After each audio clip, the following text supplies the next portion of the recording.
तो आइए आज के क्लास में हम लोग स्टार्ट करते हैं। क्लास 10th का सब्जेक्ट आपका वही डेली वाला हिस्ट्री, स्पेशली बिहार बोर्ड। और अभी हम लोग पढ़ रहे हैं इस बुक का 8वां चैप्टर यानी अंतिम पार्ट, जिसका नाम है प्रेस, संस्कृति एवं राष्ट्रवाद।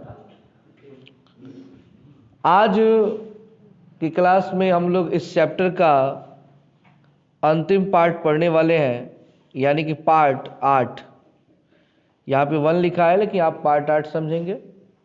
8वां भाग, 8वां चैप्टर, और आज ये किताब समाप्त हो जाएगा। तो जैसा कि कल के क्लास में अगर आप पढ़े होंगे तो हमने पढ़ा था प्रेस के विरुद्ध प्रतिबंध कि अंग्रेजों ने कब कब और कौन कौन सा नियम लागू करके प्रेस पर प्रतिबंध लगा दिया, प्रेस पर रोक लगा दिया था। जिसमें से हमने कल के क्लास में 5 प्रतिबंधों के बारे में पढ़े थे। कितने प्रतिबंधों के बारे में पढ़े थे? चलिए 6 नंबर से शुरू करते हैं और इस पूरे चैप्टर को और किताब को समाप्त करते हैं। हमारा 6 नंबर टॉपिक है देसी भाषा समाचार पत्र अधिनियम, vernacular press act 1878। Vernacular press act के बारे में पहले ही बताया चुका है कि प्रेस पर जो भी प्रतिबंध लगाया गया था वर्नाक्यूलर प्रेस एक्ट के द्वारा, कि मतलब इनका ये प्रयास था अंग्रेजों का कि जो प्रेस है वो पूरी तरह से क्या हो जाए, बंद हो जाए। 1857 के पश्चात मतलब होता है बाद, समाचार पत्र भी शासक और शासित के बीच बट गए। यहाँ पे 2 वर्ड है, एक है शासक और एक है शासित।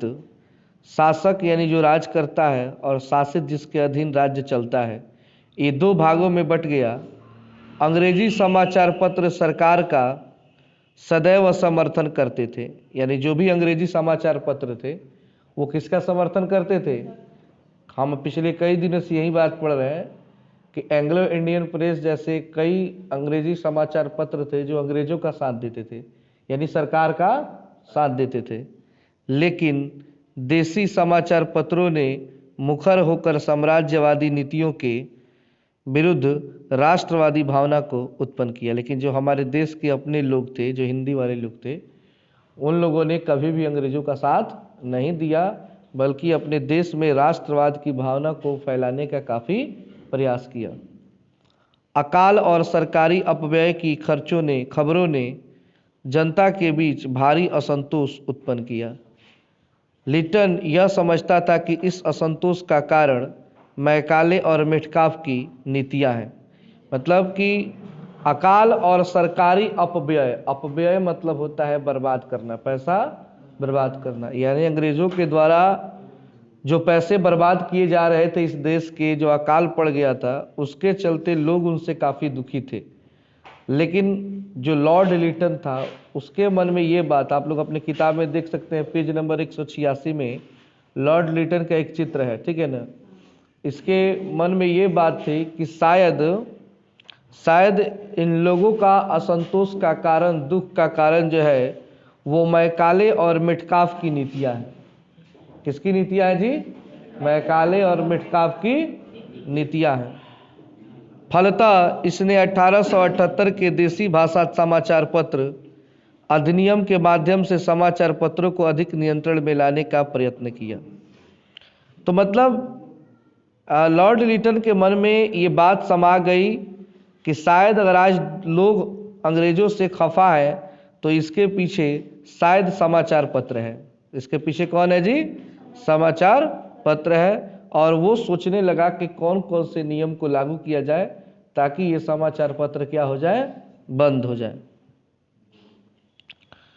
अब देखिए, इस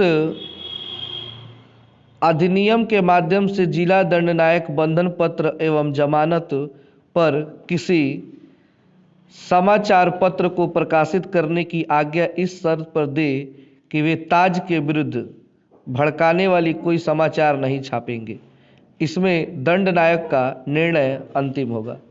अब इसने नियम बनाया कि एक दंड नायक होगा। दंड नायक मतलब इस प्रेस को सजा देने वाला होगा। अगर ये लोग कुछ भी ताज के विरुद्ध, ताज को ध्यान दीजिएगा, ताज मतलब होता है मुकुट। ताज मतलब क्या होता है? मुकुट मतलब राजा। मुकुट उसके ही सर पे होता है जो क्या होता है? राजा होता है। तो राजा के सर पर जो मुकुट है, अगर उसके विरुद्ध में अखबार वाले कुछ भी छापते हैं तो उनका उस समय से समाचार पत्र बंद कर दिया जाएगा और वो कुछ भी छापेंगे नहीं। साथ ही साथ जो अंतिम निर्णय होगा वो किसका होगा?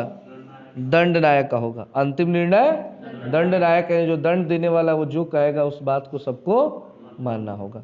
ये नियम किसने लाया था? लॉर्ड लेटन ने। अगर आगे है, अगर कोई भी समाचार पत्र इस अधिनियम से बचना चाहे तो अपने पत्र की इक्ष प्रति को अंग्रेजी में क्या कहते हैं?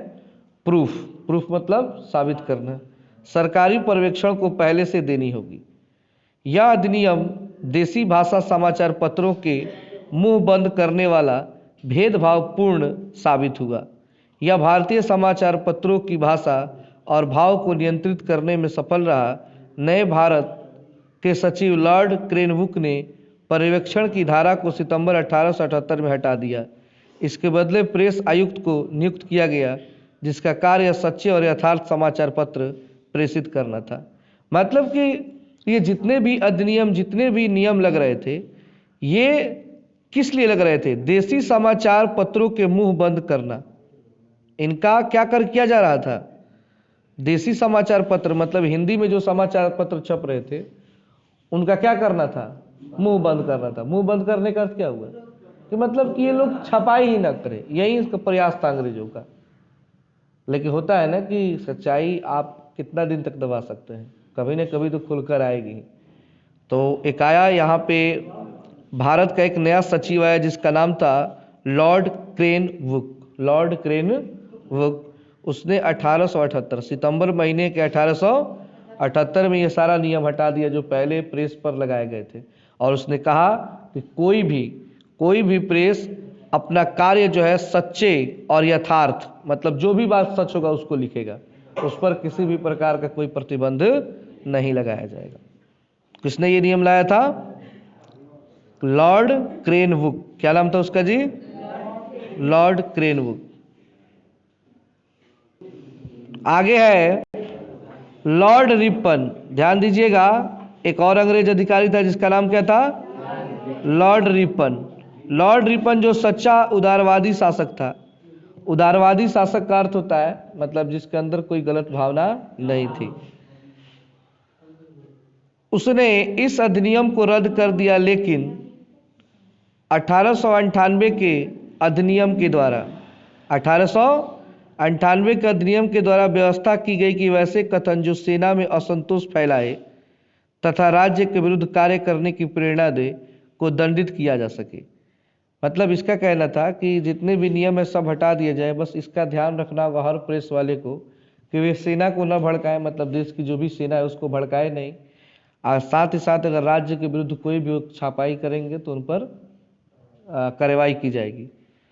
एक्ट ने राष्ट्रीयता की भावना एवं जन असंतोष में उबाल लाने का कार्य किया। तो इससे क्या हो गया कि जब ये नियम लगा तो इससे भी लोगों की जो भावना थी वो आहत हुई और लोगों में असंतोष फैला। क्या फैला? और असंतोष फैलने का कारण हुआ कि लोगों के अंदर आंदोलन करने की प्रेरणा जगी। अब आता है 7 नंबर समाचार पत्र अधिनियम। समाचार पत्र नियम 1908 में अब आया समाचार पत्र अधिनियम। लॉर्ड कर्जन एक अधिकारी था जिसका नाम था क्या था? लॉर्ड कर्जन की नीतियों के विरुद्ध उग्रवाद की भावनाएं भड़क रही थी। मतलब इसकी जो भी नीतियां बनी हुई थी उसके खिलाफ में लोगों के अंदर अब गुस्सा बढ़ रहा था। इन्हें दबाने के लिए 1908 का न्यूज़पेपर एक्ट पास किया गया। कौन सा एक्ट पास किया गया जी? न्यूज़पेपर एक्ट, यानी कि एक्ट मतलब होता है कानून। एक्ट मतलब क्या होता है? कानून होता है। अब इसके अनुसार देखिए क्या था। इसके अनुसार किसी समाचार पत्र की ऐसी सामग्री जिससे हिंसा अथवा हत्या की प्रेरणा मिले, उसकी संपत्ति को सरकार जब्त कर सकती थी। स्थानीय सरकार पंजीकरण अधिनियम 1867 के तहत किसी प्रकाशक की घोषणा को रद्द कर सकती थी। प्रकाशकों को मुद्रणालय उत्पन्न होने के 15 दिन के भीतर उच्च न्यायालय में अपील करने की अनुमति थी। देखिए इस नियम में क्या था कि अगर आप कुछ भी छापेंगे और ऐसा लगा उस छपाई से कि इससे हिंसा फैल रहा है, क्या फैल रहा है? हिंसा और हत्या की प्रेरणा, मतलब ऐसा लग रहा है कि इससे लोग प्रेरित होकर आत्महत्या कर सकते हैं, तो उस चैनल वाले का, उस अखबार वाले का संपत्ति सरकार क्या कर लेगी? जब्त कर लेगी। जब्त मतलब कि सील कर देगी, वो सरकार अपने अधीन कर लेगी। और उसके बाद उसको 15 दिन के अंदर, कितने दिन के अंदर?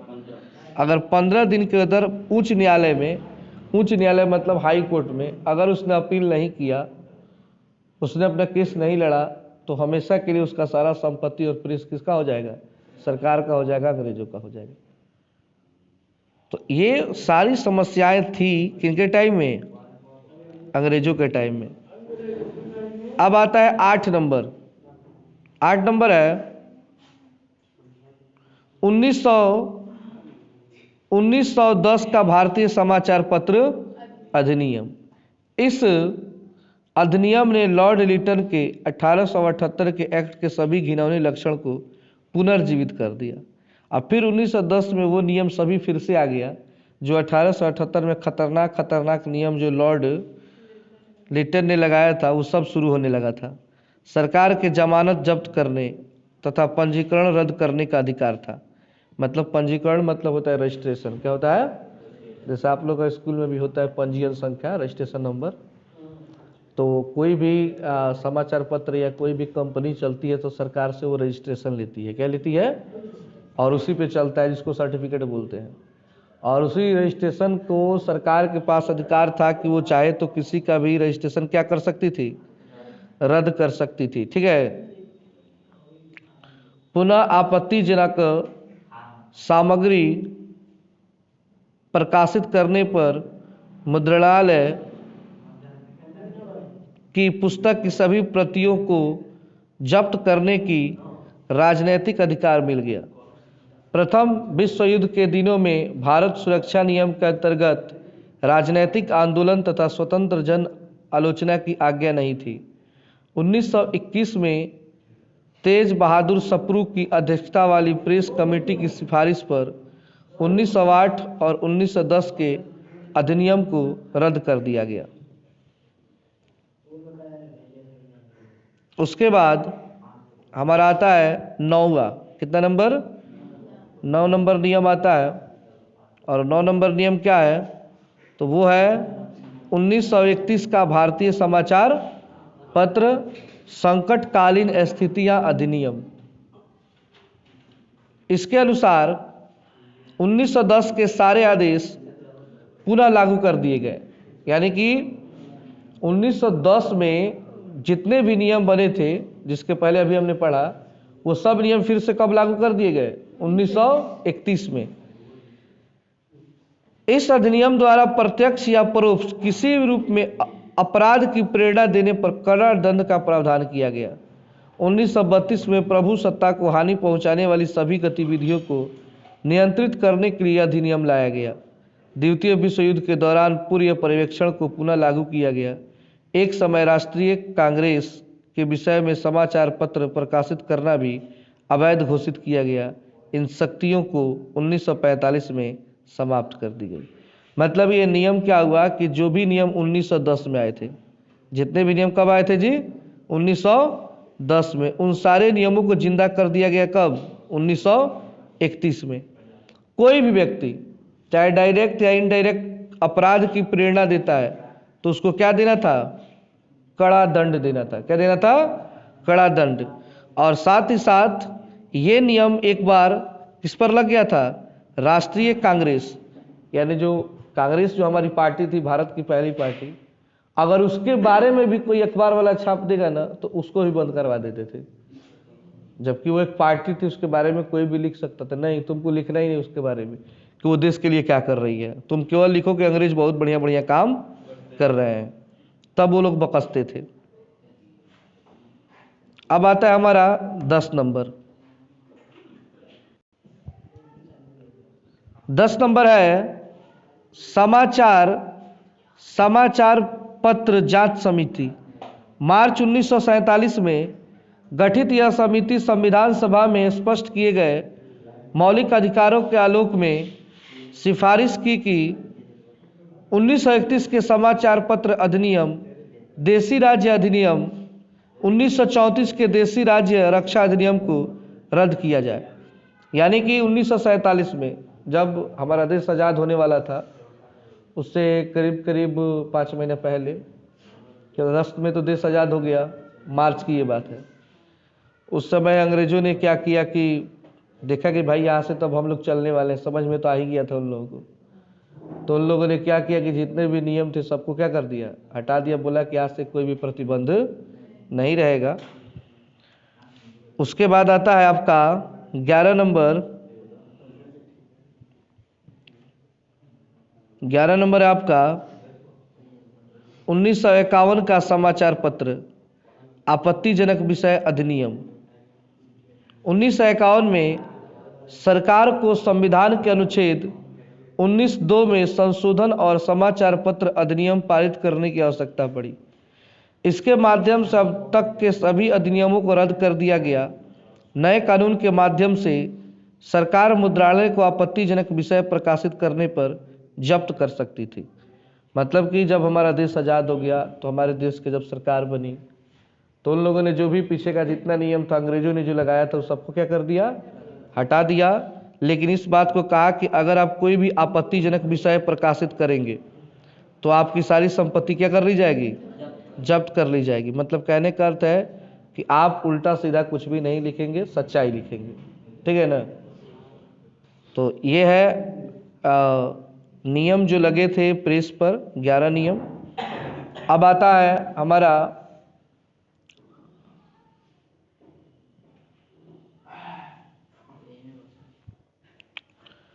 प्रकाशकों को जूरी द्वारा परीक्षा मांगने का अधिकार दे दिया गया। यह अधिनियम 1956 तक लागू रहा। कई पत्रकार संगठनों द्वारा इसका विरोध करने पर सरकार ने न्यायाधीश GS राजाध्यक्ष की अध्यक्षता में एक प्रेस कमीशन नियुक्त किया। इसने 1954 में अखिल भारतीय समाचार पत्र परिषद के गठन सहित कई सुझाव दिए जो सरकार द्वारा मान लिए गए। अब हमारा टॉपिक है स्वातंत्र्योत्तर भारत में प्रेस की भूमिका। मतलब जब हमारा देश आज़ाद हुआ उसके बाद इस प्रेस की भूमिका क्या है, यानी अभी के टाइम की अब बात होने वाली है कि देश की आज़ादी के टाइम के बाद इसकी क्या भूमिका रही है अखबार की। वैश्विक स्तर पर मुद्रण अपने आदिकाल से भारत में स्वाधीनता आंदोलन तक भिन्न भिन्न परिस्थितियों से गुजरते हुए आज अपनी उपादेयता, जिसको कहते हैं महत्व या उपयोगिता, के कारण ऐसी स्थिति में पहुंच गया है कि इसने ज्ञान जगत को हर गतिविधियां प्रभावित हो रही हैं। आज पत्रकारिता, साहित्य, मनोरंजन, ज्ञान विज्ञान, प्रशासन, राजनीति आदि को प्रत्यक्ष रूप से क्या कर रहा है, प्रभावित कर रहा है। मतलब कोई भी ऐसा क्षेत्र नहीं है जिसमें पत्रकारिता का काम न चलता हो, अखबार का काम। आप लोग अखबार पढ़ते होंगे तो एक होता है खेल कूद, एक होता है मनोरंजन, ऐसे करके बहुत सारे टॉपिक पे आता है। आज के इस आधुनिक दौर में प्रेस साहित्य और समाज की समृद्ध चेतना की धरोहर है और पत्र पत्रिकाएं दैनिक गतिशीलता का लेखा है। मतलब कि आज के टाइम में क्या है, दैनिक गतिशीलता। दैनिक गतिशीलता का अर्थ है कि हमारा डेली लाइफ जो है उसमें अखबार का अपना एक बहुत ही बड़ा रोल है। स्वातंत्रोत्तर भारत में पत्र पत्रिकाओं का उद्देश्य भले ही व्यावसायिक रहा हो, किंतु इसने साहित्यिक और सांस्कृतिक अभिरुचि जगाने में महत्वपूर्ण भूमिका का निर्वहन किया है। यहाँ पे देखिए बड़ा ही अच्छा लाइन है कि भले ही आज अखबार जो है व्यावसायिक है, व्यवसायिक मतलब जिससे पैसा कमाया जाए, बिजनेस है। लेकिन इसने अपने देश की साहित्य और संस्कृति की जो अभिरुचि है उसे भी जगाने का प्रयास किया है। भले लोग आज साहित्य का पत्रकारिता से कमा तो रहे हैं, लेकिन साथ ही साथ देश के लिए काम तो करते हैं। घटनाओं के परिप्रेक्ष्य में नई और सहज शब्दावली का प्रयोग करते हुए भाषा शास्त्र के विकास में भी महत्वपूर्ण योगदान दिया। प्रेस ने समाज में नव चेतना पैदा कर सामाजिक, धार्मिक, राजनीतिक एवं दैनिक जीवन में क्रांति का सूत्रपात किया। प्रेस ने सदैव सामाजिक बुराइयों, दहेज प्रथा, विधवा विवाह, बालिका वधू, बाल विवाह जैसे मुद्दों को उठाकर समाज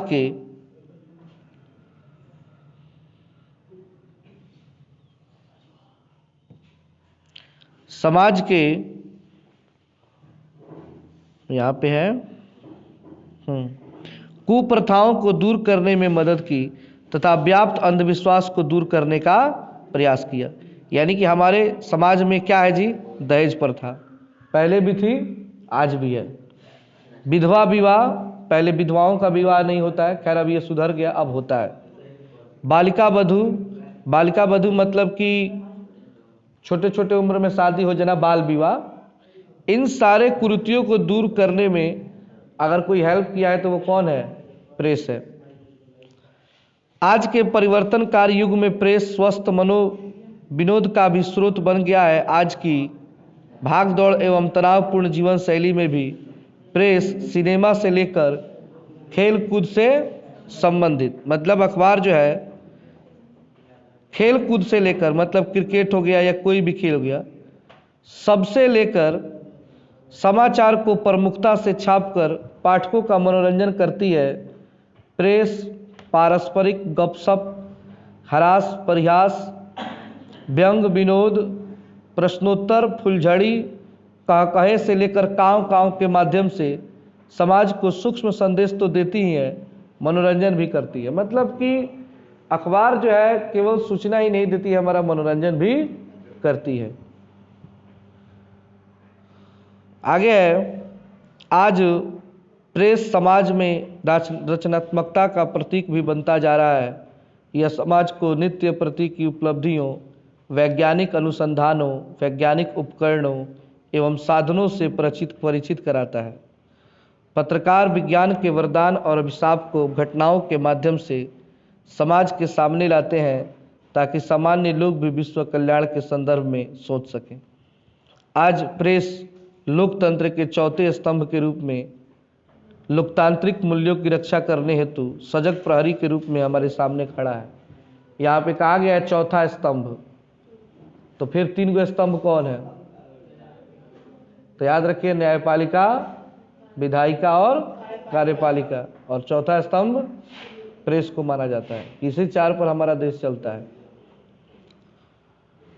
यह वर्तमान राजनीति को सकारात्मक दिशा प्रदान करने के साथ साथ भ्रष्ट तंत्र पर करार प्रहार करने का भी प्रयास करता है। इस तरह हम देखते हैं कि प्रेस अपने विकास के प्रथम चरण से आज भिन्न भिन्न परिस्थितियों से गुजरते हुए समस्त परंपराओं एवं मूल्यों की रक्षक तथा वर्तमान सामाजिक, वैज्ञानिक एवं राजनीतिक गतिविधियों को समझने एवं उसके मुख्य स्रोत के रूप में अपनी महत्वपूर्ण भूमिका निभा रही है। तो इस तरह हमारा ये चैप्टर समाप्त होता है, किताब समाप्त होता है, और फिर मिलेंगे किसी नए सब्जेक्ट में। तो आज के लिए इतना ही।